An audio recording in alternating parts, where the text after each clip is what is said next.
While digging in his backyard, the metal box he found contained photographs, letters, and a blood-stained shirt. But the real shock came when he read that letter, because it was a message from the sole witness to a murder committed 50 years ago. Daniel Brooks, a 38-year-old landscape architect, was living in his grandfather's old house in Salem, Oregon. This three-story house, built in the 1960s, stood out in the neighborhood with its spacious yard. Daniel had been working on redesigning the garden for a month. That Saturday morning, while digging under the old oak tree in the backyard, his shovel hit something with a metallic sound. "What's this?" he muttered, and continued digging. At about 3 feet deep, a rusted but solid metal box emerged. The box was about 12 by 8 inches and had 1975 engraved on it. 1975, he said to himself. That was during Grandpa's youth. He needed to dig a bit more to extract the box. When he pulled it out of the ground, he noticed the box was quite heavy. He took the box inside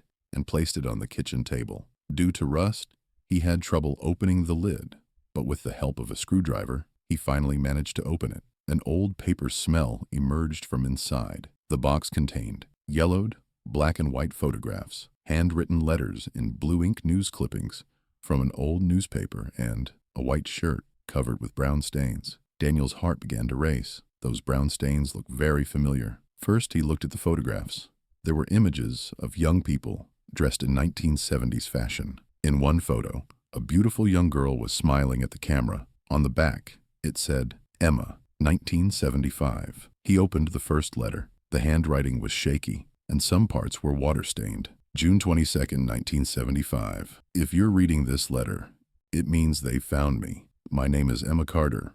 I'm 19 years old. I was threatened with death because of what I saw today, but I won't stay silent. Last night, I saw what happened at Mr. Morrison's house. They killed that man, just for money. Mr. Morrison was involved too, but they don't know I saw them. I have evidence. This shirt from that night. The bloodstain is still on it. I also secretly took photographs. Daniel's hands began to tremble. He continued reading the letter. If something happens to me, everything in this box proves the truth. There's a man named Robert Morrison. He does construction business. His men killed Uncle Frank for money, for inheritance. I'm burying this box now. Maybe someday someone will find it and justice will be served. The letter ended with the signature Emma C. Daniel excitedly looked at the newspaper clipping. It was cut from The Oregonian, dated June 25th, 1975. Young woman mysteriously disappears. 19-year-old Emma Carter, living in Salem, has not returned home after leaving 3 days ago. The family has contacted the police. It's unknown where the girl went. Police are investigating. The news was short and brief. However, there was another news item in the bottom corner of the same page. Construction worker, death 45-year-old construction worker Frank Williams, living in Salem, was found dead in his home. Police announced that the death was from natural causes. Daniel looked at the other photographs. These were blurry photos taken at night. One showed silhouettes of 3 men, and one had something blood-stained in his hand. In another photo, a man appeared to be lying on the ground. Although the photo quality was poor, it was clear that the scene was inside a house. In the last photo, it was apparent that a young girl, presumably Emma, had secretly taken the shot. There was a mirror reflection in the photo, and the girl's frightened face was visible. Daniel thought of his grandfather, Henry Brooks. He lived in this house in 1975 and knew what was happening in the neighborhood at that time. However, his grandfather had died 10 years ago. He remembered neighbor Mrs. Patterson. She was 80 years old and had lived in this neighborhood for 60 years. Maybe she would remember. He carefully packed the box and went to Mrs. Patterson. Mrs. Patterson, do you remember any strange events that happened in this neighborhood in 1975? Daniel asked. The old woman's face changed. Why are you asking, dear? Daniel explained the situation and showed the box. After Mrs. Patterson read the letter, she took a deep breath. Emma? Of course. Emma Carter. She was a beautiful girl. She suddenly disappeared. Her family searched a lot but couldn't find her. Did you know this Robert Morrison? Of course I knew him. He was a wealthy man, did big business, construction company owner. But later he went bankrupt. His business failed in the 1980s. What about Frank Williams? Uncle Frank. Wow, I remember him too. He was a poor man, but suddenly became rich. He bought a new house, bought a car. Everyone wondered where he got his money from. Then he suddenly died. Mrs. Patterson continued. After Uncle Frank's death, Robert Morrison bought his old house. He bought it very cheap. There were rumors, but nobody said anything. What kind of rumors? They said Uncle Frank had received a large inheritance from a relative, but nobody knew this relative. Something occurred to Daniel. Mrs. Patterson, when Uncle Frank died, did the police investigate? Very little. They came and went for a few days, then said natural death. That's how it was back then. After Daniel returned home, he began researching 1975 archives on the internet. He could find old records from the neighborhood association. The next day he went to the city hall. Clerk Mr. Johnson, in his 60s, had been doing this job for 30 years. "Can I look at the 1975 records?" he asked. Clerk Johnson brought out the old files. There was a list of people living in the neighborhood in 1975. The list showed Emma Carter, 19 years old, Father Robert Carter, address Maple Street, number 15. Robert Morrison, 35 years old, construction contractor, was also on the list. Frank Williams, 45 years old, worker, was also recorded. Daniel decided to find Emma's family. He could do research through the Vital Records office. However, this was an official process and would take time. That evening, he examined the box again. He examined the bloodstains on the shirt under a magnifying glass. The stains really looked like blood. When he examined the photographs with a magnifying glass, he could see details of the house where the murder was committed. Furniture, wallpaper, window shape. He felt like he knew this house. There was such a house in the neighborhood. He thought and thought. "Robert Morrison's house," he shouted. "That old house that's currently empty with a for sale sign." The next morning, he went to that old house. The house was in ruins. Nobody was living there. The garden gate was broken. When he went inside, he realized it was the same house as in the photographs, same window shape, same room layout. In the living room, he found the corner visible in the photographs. This was where the murder was committed. Old carpet pieces were still on the floor, old stains. Suddenly he heard a door sound. He turned around in fear. An old man was entering. "Who's there?" the old man shouted.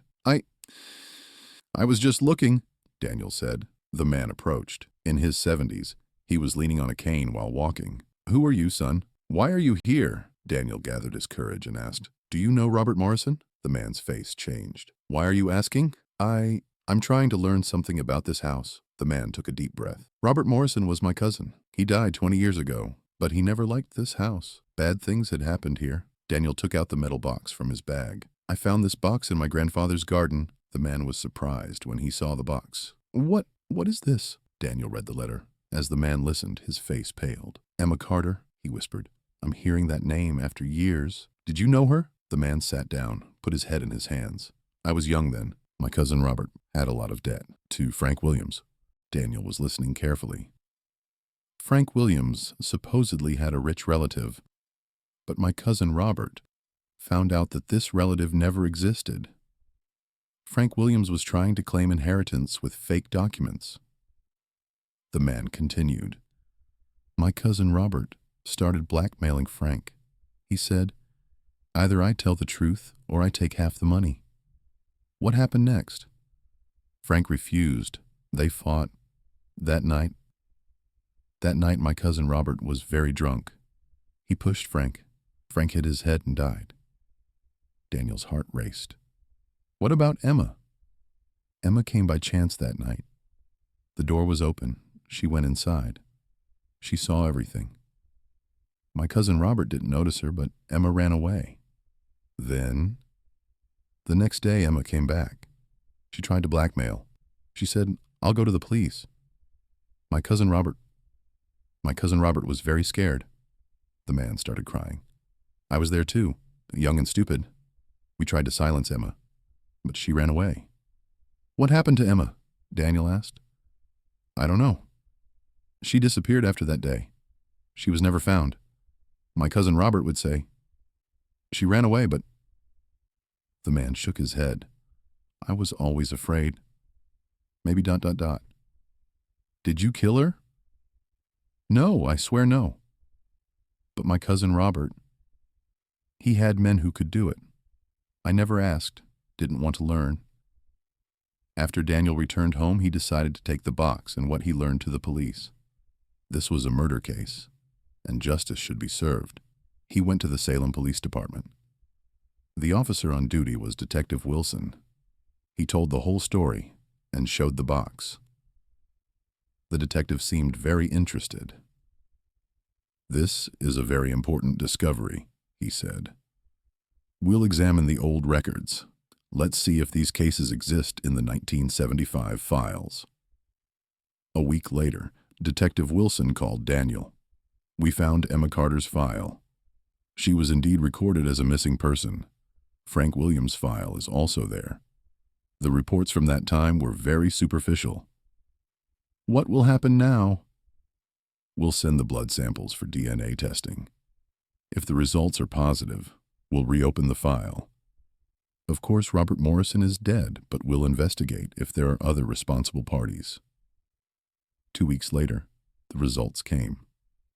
The bloodstain on the shirt was indeed human blood and could be 50 years old. Police began finding witnesses from that period. Robert Morrison had men. They investigated them. Emma's family was also found. Her father, Robert Carter, was 85 years old and still alive. Her mother, Alice Carter, had died 10 years ago. Mr. Carter received Daniel at his home. When Daniel showed the box, the old man started crying. "My Emma. I've been looking for her for 50 years. I didn't know where she was." When he read the letter, he said, "This is her handwriting." "Yes, this is Emma's handwriting." "Did you know where she was going that night?" "She said she was going to a friend's. I didn't know which friend. When she didn't come back, we applied to the police, but she wasn't found." The police investigation continued. Robert Morrison's employees from that period were found. A few were still alive. One of them, Kevin Walsh, now 75 years old, made an important confession to the police. "Mr. Morrison gave us a job. He wanted us to scare a girl, but the job got out of control. The girl resisted a lot, tried to escape. Then..." Kevin Walsh confessed that Emma was killed that night, and her body was buried in Forest Park. Police searched in the place Kevin Walsh described. After 50 years, Emma Carter's remains were found. The case was solved. Emma had indeed witnessed the murder and was killed to be silenced. Although Robert Morrison was dead, Kevin Walsh and other accomplices were caught. Emma Carter's funeral was held 50 years later. Her father, Mr. Carter, said, "She finally found peace." Daniel began to see his grandfather's garden with completely different eyes after this discovery. That garden wasn't just a garden. It was a place that kept the secrets of the past. After this event, Daniel Brooks developed an interest in historical research. He would chat with elderly people in the neighborhood and listen to old stories. "Every house, every garden has a story," he would tell his friends. "Sometimes these stories are forgotten, but they never disappear." Mrs. Patterson would say, "Who knows what other secrets there are in this neighborhood?" The time capsule Daniel found was not just old belongings, but a tool for justice to be served. The truth that Emma Carter buried 50 years ago had finally come to light. The most important lesson to be drawn from this story is this: the past never disappears. It's just hidden. Every object, every place, every memory has a story. Sometimes these stories can be painful, but facing the truth is necessary to ensure justice. Daniel's discovery showed that time cannot cover up everything. Sooner or later, the truth emerges and justice is served. The time capsule that Emma Carter courageously buried had completed her quest for justice 50 years later, and this was perhaps the most beautiful ending. If you also find strange things in old houses and gardens, don't take them lightly, because the voices of the past may still be trying to talk to us.